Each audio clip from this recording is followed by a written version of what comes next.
Ces voitures sont coincées entre deux étages d'un parking. Elles étaient garées à l'extérieur de la résidence, boulevard de la Providence. Toute l'eau du boulevard s'est écoulée dans ce parking. Ça faisait un siphon, on a pris une vidéo, ça faisait un siphon et toutes les voitures. Là, le portail, il était complètement ouvert comme ça. Là, on l'a remis, mais ça a poussé le portail. Oui.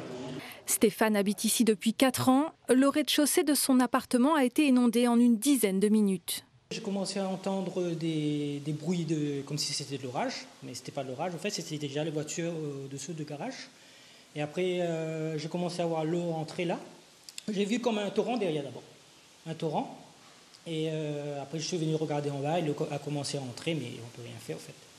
Et j'ai vu aussi les voitures flotter derrière. Les voitures qui sont là, ils sortent du haut. Si tout le quartier a été inondé, c'est parce que la ravine Montplaisir a débordé et des dizaines de voitures ont été emportées par la puissance de l'eau.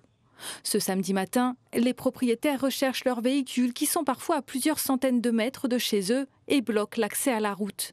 Le quartier de la Providence va mettre plusieurs jours avant d'être à nouveau accessible.